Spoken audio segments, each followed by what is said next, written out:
This is Talk Business and Politics with Roby Brock. Joining me now is John Brummett. He's a columnist with the Arkansas Democrat-Gazette. John, good to be with you this morning. Always good to be with you, Roby. A couple of things. Let's begin with some news that you actually broke this past week with former Governor Asa Hutchinson perhaps expressing some interest in becoming the UA system president someday. Tell me kind of the background on how this rumor came. Maybe you can't tell me how you obtained it, but I mean, you can talk about how this story kind of came to light and where it stands today. Well, I got a couple of people who were kind enough to share with me what they heard was percolating, which is that, as you know, former Governor Hutchinson appointed 8 of the 10 members of the UA Board of Trustees, so he's got a lot of friends there, and that there had been discussions about replacing at some point Don Bobbitt and considering Asa for that job, and that Asa was interested for whatever reason, wanted to stay active, wanted the nice salary, whatever. He wanted, he was interested in the job, and it was moving along. But it was not the kind of thing, I tipped the reporters, but it's not the kind of thing that traditional reporting journalism with its standards can lock down absent sources, but a columnist can speculate. So I commenced speculating, wrote 2 columns, telling what I had heard, knowing it was so, and tried to flush it out, because there's no harm in public accountability on these kinds of things. When the insiders are talking, it's good to try to let the people in on it, and we got it flushed out. I didn't really have the scoop. I had the flush. I did the flushing. And then the reporters got the scoop, and a couple of board members started talking. The idea is Bobbitt's going to leave sooner than the end of his contract at the end of 25 or before then, by some circumstance. The board will need to have some sort of search, but it may not be a thorough, wholly credible search. And there might be 6 votes out of the 10, with 8 of them Asa appointees, who want to install Asa on the thought that this is a CEO job, not an educator job, and that he can do that, and that he has the gravitas and the profile to enhance the university in some way through his having that position. He is keenly interested.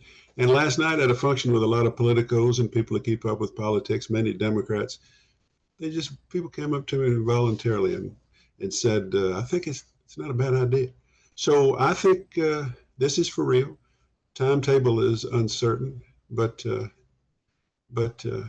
it could be that this is something that we'll see begin to unfold in the coming months. Asa's 73. That'll be an issue. He graduated from Bob Jones University. That may be an issue. But he has a lot of goodwill. A lot of goodwill even among center to center left educator types. And so stay tuned on that, because he wants it. He's keenly interested in it. And at least half the board members, I'd say 5 of the 10, would vote for him right now. So that's and it's a job where you make of it. It's a job where you can't really measure productivity that much. It's an overseeing executive job. You can establish an agenda and have some objectives you want to achieve, but they're hard to measure because the chancellors run the institutions. So it's all. It might be a good place for him, even though I think he harms his legacy. I think he ought to fade into book writing and grandfathering and rely on his record as governor and on his noble position against Trump. But he let me know in another context recently that he's not retiring. He still wants to remain active, I think, in the public arena. So That's how that came to be. It does not happen a lot in Arkansas, but at least historically, but it has happened a time or two. And it happens a lot in other states where elected officials, former governors, former senators, sometimes congressmen do gravitate over into academia and wind up. David Boren, the former senator. Yeah, yeah. David Boren, the former senator in Oklahoma, long career as the University of Oklahoma system president. So yeah, and you don't have to be trained in a classroom as a professor or a dean or an educator to do this job. It's a different kind of job. It's a leadership job, an executive job, and a political job. And he can do all that. He can do all that, and he may well get the opportunity as we go forward. Well, good work on that in terms of fleshing that out into the public domain. You deserve Well, some thanks. credit for that, Yeah. so for sure. Yeah. Well, I don't know. It's repeating idle gossip, but sometimes there's a place for that, So good for me, I guess. Thank you. Let's turn our attention to a quite dramatic and serious story that unfolded this past week. It's probably the biggest story in Arkansas news this past week, and that is a early morning alcohol, tobacco, and firearms raid on the home of the Little Rock Airport executive director resulted in him being shot and killed. Lots of questions still, although late in the week last week, we did get a redacted affidavit that answered some questions about the surveillance that they had been conducting on him and what some of his alleged illegal activities were. Still presents a pretty complicated problem for why this excessive force was used that resulted in his death. And I think that that's really where the debate is going to circulate for the next several weeks, if not longer. What's your take? This pits two great cultural polarized divides. It's people who have an instinctive distrust of our government and think it's out of control and violates our liberties, an extreme right view. And then it entails that this man was an unlicensed gun dealer with a stash of weapons and using the gun show loophole.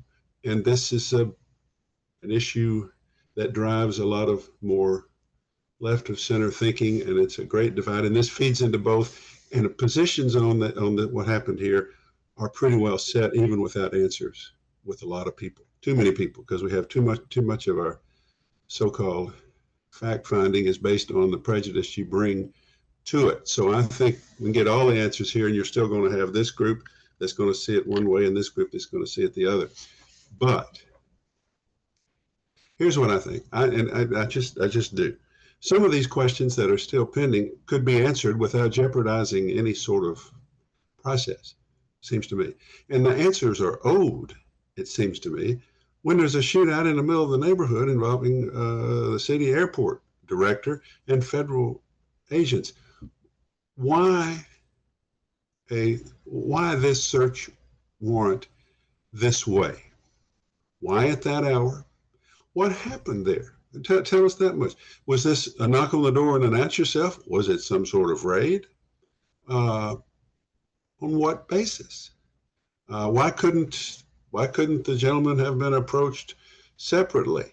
And why couldn't a search have been a different? Answer those questions. Have like having there's a shooting in a city that all the police people get together and they brief the press and they take questions, not all that they can answer. I personally would like to have seen already federal authorities stand in front of a microphone in front of the media and answer a few of these very basic questions. It wouldn't change a lot of people's views, but it would change maybe the decisive, objective appearance of the news to a lot of people. And some could be, and some ought to be. Now the state police is investigating, and the state police is a state public agency. What are they finding out? How about they do a little briefing on some of the things that they can tell? And that's the greatest frustration to me, that basic questions that are key to an objective determination about what happened here aren't provided. And I think government owes more than that to a government that's supposed to be by and for the people. Of course, this story gets much attention too because of the high-profile nature of Brian Malinowski there. But this thing happens on some regular bases, and particularly, I think if you talk to some, of your folks, friends in the African American community, these are questions that have been raised for years in terms of these early morning raids and the fact that sometimes there are mistakes made. That has not been lost, I think, on some folks that I have talked to about, now it's a white guy living in a Exactly. wealthier part of the city, and now it's getting some attention that probably deserved before then. Yes, and that's a major point, and it was a point that was with us, and it's a crying shame it gets more attention because of the profile or the skin color or the prominence of the neighborhood. Yeah, true.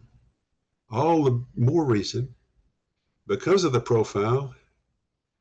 Don't let this thing fester unnecessarily by not being as forthcoming as you possibly can. We don't know what happened there, and basically that led to a gun battle. We what physical action was taken, in what way, and what was the response, based on. And I'm not trying to cast judgment on it because I don't know anything. I just know that the public, in this case, in all cases, they should all have that profile. They don't. This one does. Let's dig in. Let's know what happened there, and I hope we will. We don't know enough. That we sit here not able to have some clear narrative from the government, their version, would have to be, as to what happened. We're just serving the suspicions, paranoia, and embedded prejudices of the people, which are kind of destroying our ability to govern ourselves and trust our own government. That's the long and short of it, I guess. We will watch as it unfolds. Lastly, let's talk about the fact that I don't think it's imminent, but it's probably going to at least erupt into further debate at the national level. Representative Marjorie Taylor Greene files a motion to vacate on the Speaker of the House. There's some nuance as to what she did, so it's not an immediate call for his ouster, but we could be looking at Kevin McCarthy 2.0 with a dysfunctional Congress that literally has a one-vote Republican majority advantage. This is supposed to be a recipe for people working in a bipartisan fashion across the aisle, but we don't seem to see that happening here. I mean, what's your make on the latest development here? I mean, it's more of the same. It's insanity. I see all these social media comments from political people that one guy thought he was really being clever. He said it's beginning to look like the Republicans can't govern. Like, of course they can't govern. But the point is the conservative base in this country doesn't like government, doesn't want government to work in any way at all like it is currently working, and they want to blow it up. They do. So, okay. It's looking like the Republicans can't govern. Well, they don't want to govern, or at least a sizable element of it. And that's where we see. The thing is, you're entitled to have your views and you're entitled to advance them. But at some point, you have to be pragmatic democratically. If you're of the conservative base of the House of Representatives and you have the majority control of that, but nothing else, not the Senate, not the White House, then you are in a position to have some negotiating input. You got 1/3, but you got 1/3. In the end, do you do what is necessary to keep the government of the United States and the Defense Department open, or not? And that's where the rub is. We got some conservatives who really want to just disruption plus, and And that's the problem. And now that we got a couple of resignations on the Republican side, there's a majority is going to be won. Marjorie Taylor Greene has got this agenda, this resolution to do the same thing to poor old Mike Johnson for compromising that they did to Kevin McCarthy. But she's not going to move on it. She just wants to have it there, maybe just so she can get some attention. That's a possibility with her. And